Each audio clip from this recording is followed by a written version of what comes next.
کہنا چاہیں گی آج بہت اہم ریمارک سامنے آئے ہیں کمرِ عدالت میں اور سلمان صفدر صاحب بھی اب آنے والے ہیں.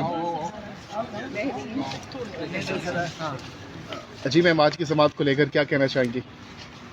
آج میں یہ کہنا چاہوں گی کہ آئندہ اگر ہمیں جس چیز سے روز گزارا جاتا ہے قیدیوں کو تو الگ مشکل ہے، لیکن جو ہمارے ساتھ یہاں کورٹ میں ہو رہا ہے نا، آئندہ ہم اس کے اوپر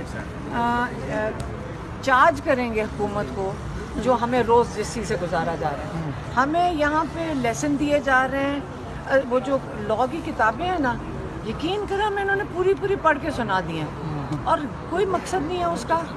دیکھیں کوئی مقصد نہیں ہے اس کا مقصد صرف یہ ہے کہ اس کیس کو کتنی دیر گھسیٹنا ہے، اور انہوں نے وہاں تک گھسیٹنا ہے جب تک وہ القادر تیار نہ ہو جائے، اور جب القادر کی تیاری ہو جائے گی، اس پہ کنوکشن ہو جائے گی تو اس کی سزا معطل ہو جائے گی. یہ تو آج ہمیں پہلے سے بھی پتہ تھا، لیکن آج زیادتی ہمارے سے ہو رہی ہے.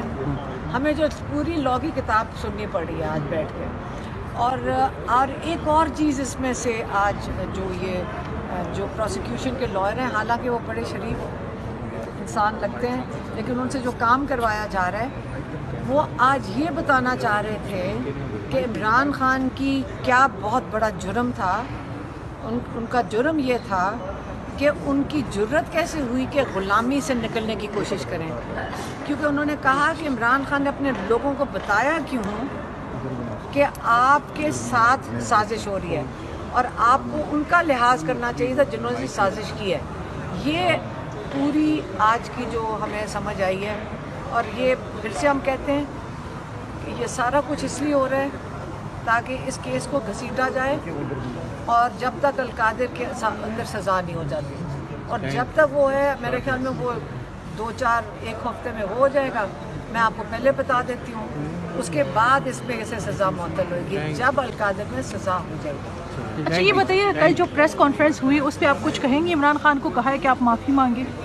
جی کیا کل جو پریس کانفرنس ہوئی ہے اس پہ آپ کچھ کہیں گی؟ میں اس پہ کیا کہوں گی؟ اب میری بات سنیں. وہ جو کل جو انہوں نے پریس کانفرنس نہیں تھی، وہ جو انہوں نے ایک اسٹیٹمنٹ دیا ہے، ہاں دیکھیں ہمارا تعلق، میرے ہسبینڈ کا بھی تعلق ایئر فورس سے ہے. یہ اس قسم کی باتیں کر کے ہمیں بھی شرمندہ کر رہے ہیں. ہم بھی آرم فورسز کے ساتھ تعلق ہے، اور یہ یقین کریے ہماری نمائندگی نہیں ہے. اگر وہ ہماری نمائندگی کر رہے ہیں آرم فورسز کی تو یہ زیادتی تھی، اور یہ بڑا مجھے اپنی فوج کے لیے اور اپنے لیے، ہم سب کے لیے بڑا افسوس ہوا ہے کہ ان کو اس قسم کی باتیں کرنی پڑی.